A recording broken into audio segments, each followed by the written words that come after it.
EV bill SMS द्वारा बनाना और cancel करना। सबसे पहले बात आती है कि ईवी बिल आखिरकार क्या होता है। तो ये जानने के लिए आप हमारा पिछला वीडियो देख सकते हैं।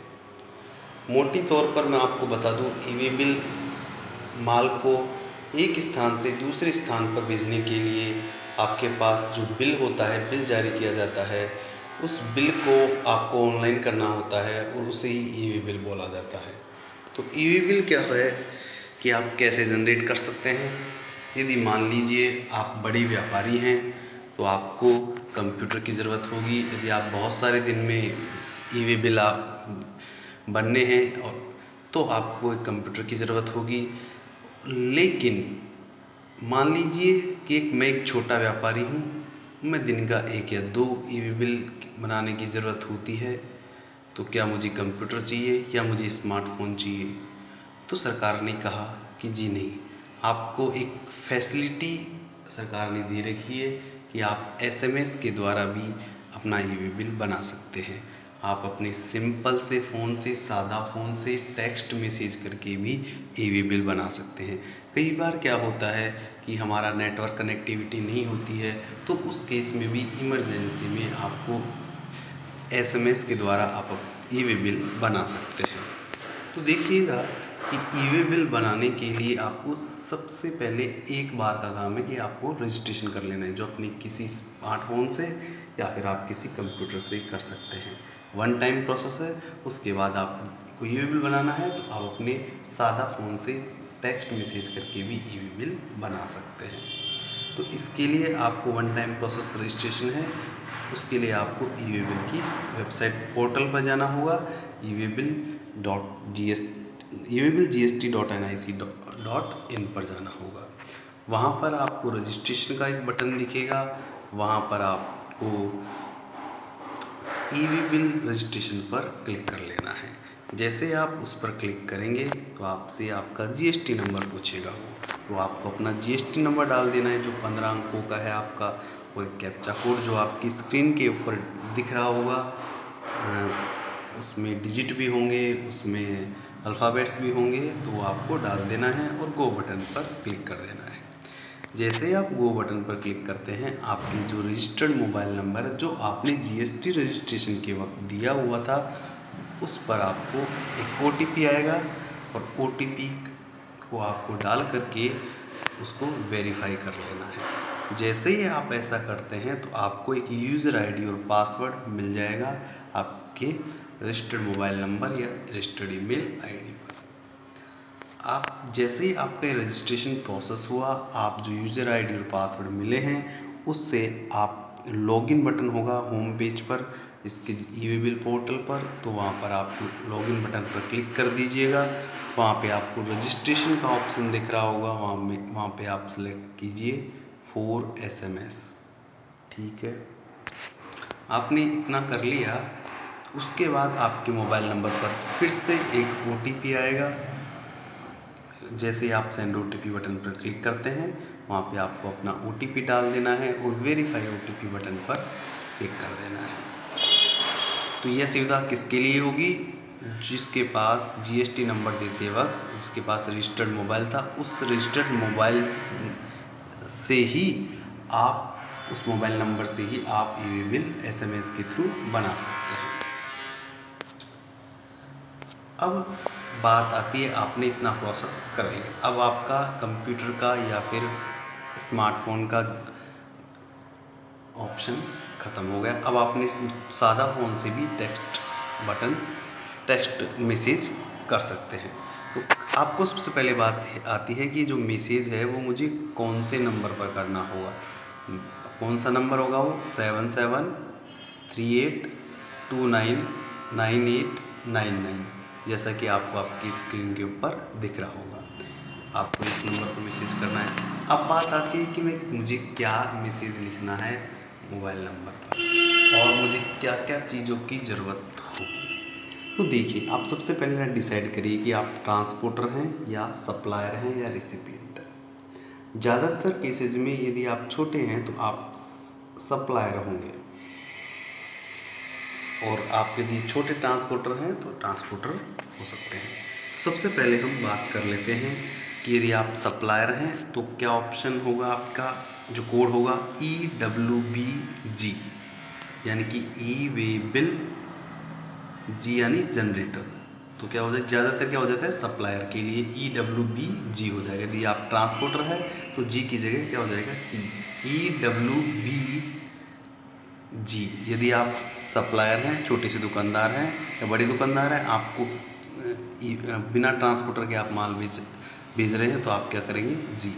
और यदि आप खुद ट्रांसपोर्टर हैं और आप EWBG है वो ट्रांसपोर्टर से भेज रहे हैं तो भी कर सकते हैं, लेकिन आप सप्लायर हैं। यदि आप ट्रांसपोर्टर हैं तो EWBT आपका कोड होगा। ठीक है। जो दूसरा आपको जो मैसेज का दूसरा पार्ट है कि आप कैसा ट्रांजैक्शन कर रहे हैं, माल को भेज रहे हैं बाहर या बाहर से माल आप मंगा रहे हैं। तो आप माल को भेज रहे हैं, जैसे मान लीजिए आप कहीं से कहीं को माल भेज रहे हैं तो उसके लिए आप क्या करना होगा, ऑप्शन क्या होगा OSUP। ओ यानी आउटवर्ड यानी बाहर, SUP यानी सप्लाई। याद करना भी सिंपल है। यदि आप सप्लायर हैं तो क्या हो जाएगा, सप्लायर हैं और माल को भेज रहे हैं तो क्या लिखोगे आप OSUP, O से आउट, SUP से सप्लाई। और यदि आप रिसिपिएंट हैं और आप माल को मंगवा रहे हैं तो क्या लिखेंगे ISUP यानी इनवार्ड सप्लाई। बात आगे सुनिए। अब आपको GST नंबर चाहिए, आप जिस को भी आप माल भेज रहे हैं, बात आगे समझिए। उसके GST नंबर चाहिए जो कितना अंकों का होगा, 15 अंकों का। यदि आप ट्रांसपोर्टर हैं तो आपको जहाँ से माल भेज रहे हैं और जहाँ को जा रहा है उन दोनों के GST नंबर चाहिए। क्लियर। अब बात करते हैं कि माल आप कहाँ पे भेज रहे हैं, उसका पिन कोड नंबर चाहिए जो कितने अंकों का होगा, 6 अंकों का होगा। अब आपके पास बिल होगा, जो बिल है उसका नंबर चाहिए, कौन सी डेट में जारी किया गया है, उस डेट का फॉर्मेट क्या होगा DDMMYYY।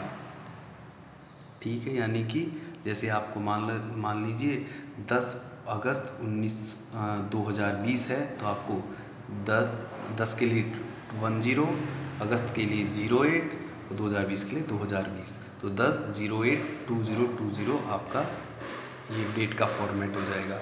आपकी जो वैल्यू है वो आपको पता होनी चाहिए और अमाउंट है वो आपका पता होना चाहिए।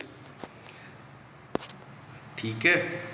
आपको HSN कोड की भी ज़रूरत पड़ेगी। HSN कोड क्या होता है कि HSN कोड फुल फॉर्म होती है हार्मोनाइज्ड सिस्टम ऑफ नोमेनक्लेचर।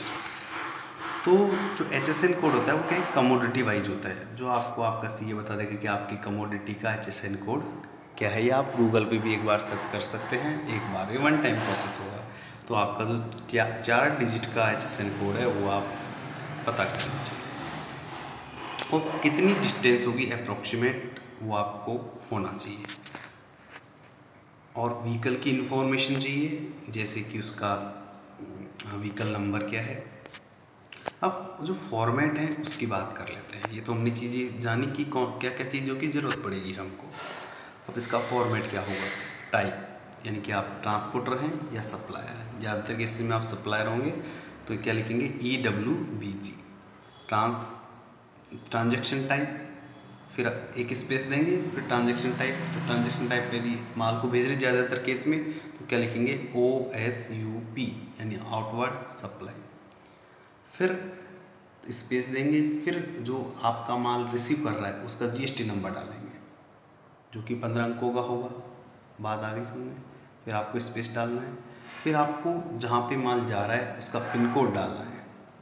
ठीक है, फिर स्पेस डालेंगे, आपका जो बिल नंबर है वो डालेंगे, फिर स्पेस डालेंगे, फिर डेट जो कि आपके बिल की है, जो कि और वो कौन से फॉर्मेट में होगा DDMMYYYY। जैसा कि आपको मैंने 10 अगस्त 2020 के केस में बताया 10/08/2020। बात आगे समझ में। स्पेस देंगे, उसके बाद आपके जो बिल की अमाउंट है वो डाल देंगे उसके अंदर, फिर स्पेस देंगे, फिर HSN कोड लिखेंगे जो भी आपकी कमोडिटी आपने उसके बिल के थ्रू भेजी है।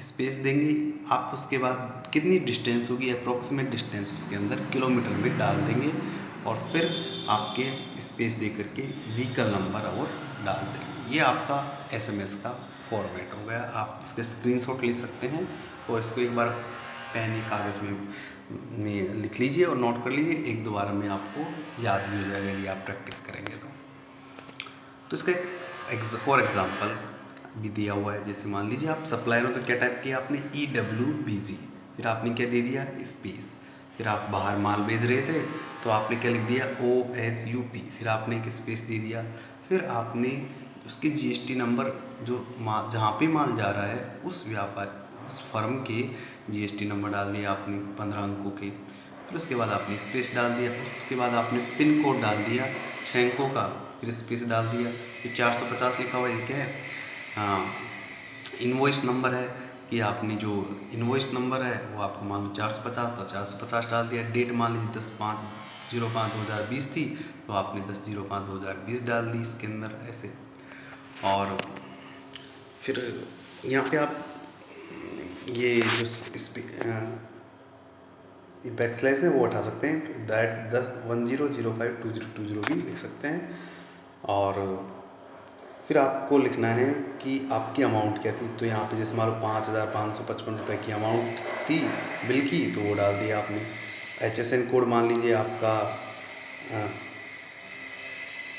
ये HSN कोड मान लीजिए आपका 5555 है तो आपने वो HSN कोड डाल दिया। और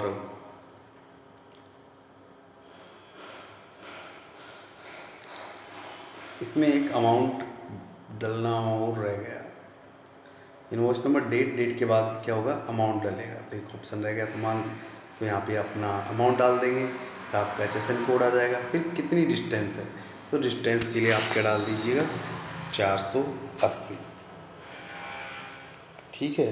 तो आपने यहाँ पे क्या डाल दिया, 480 किलोमीटर डिस्टेंस डाल दिया, फिर स्पेस दे दिया, फिर आपने अपना व्हीकल का नंबर डाल दिया।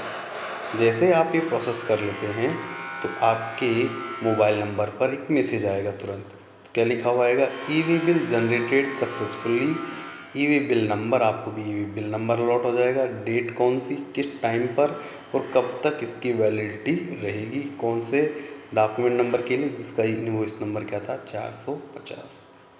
बात आगे सुन, तो EV बिल नंबर होगा वो कितने नंबर का होगा, 12 अंकों का। अब मान लीजिए आप ट्रांसपोर्टर हैं तो सेम फॉर्मेट रहेगा, कुछ नहीं बदलेगा, आपको बस EWB की जगह EWT करना है, ओके। अब मान लीजिए आपको व्हीकल नंबर की जो अपडेट करना है, व्हीकल ख़राब हो गया था किसी भी कारण की वजह से, तो इसका फॉर्मेट क्या होगा, EWB, यानी कि ई इलेक्ट्रॉनिक, W से वे, B से बिल और V से व्हीकल, तो ये कोड हो जाएगा EWBV। फिर जिस भी EV बिल नंबर से आप उसमें गाड़ी को भेज रहे थे उसका EV बिल नंबर आ जाएगा, और व्हीकल जो भी आप नया व्हीकल है उसका व्हीकल नंबर आ जाएगा, और रीजन जैसे आपको ब्रेकडाउन हो गई थी गाड़ी का तो BRK आ जाएगा। जैसे फॉर एग्जांपल EWBV, ये इसका EV बिल नंबर था। आगे आपका जो नया गाड़ी है, आपकी जो पुरानी गाड़ी वो ब्रेकडाउन हो गई, ख़राब हो गई रास्ते में, तो अब नई गाड़ी की ज़रूरत पड़ी आपको, तो नई गाड़ी के नंबर डालने हैं, क्योंकि नई गाड़ी के नंबर आप अपडेट कर रहे हैं। और फिर आपने स्पेस दे करके उसका रीज़न बता दिया कि BRK। बात आगे समझ, तो बड़ा ही सिंपल प्रोसेस। ये कब करना है, जब आपके मान लो रास्ते में गाड़ी ख़राब हो गई, तब केस में आपको अपना व्हीकल नंबर अपडेट करना ज़रूरी हो जाता है। वरना आप यहाँ पे अब BRK की जगह OTH भी लिख सकते हैं, अदर रीजन कुछ भी, ठीक है। अब आप कैंसिल करना है, EV बिल आपको गलत बन गया, आपको पता चला कि यार मुझसे गलती हो गई, तो आप उसको कैंसिल भी कर सकते हैं। उसका कोड क्या होगा, EWB, यानी कि EV बिल सेम है, उसके लिए आपको बस एक C और ऐड करना है, और EV बिल का नंबर वो आपको डाल देना है 12 अंकों का। सिंपल सा है, तुरंत आपका कैंसिल हो जाएगा, कि मैसेज आपको रिप्लाई के अंदर मिल जाएगा। Thank you.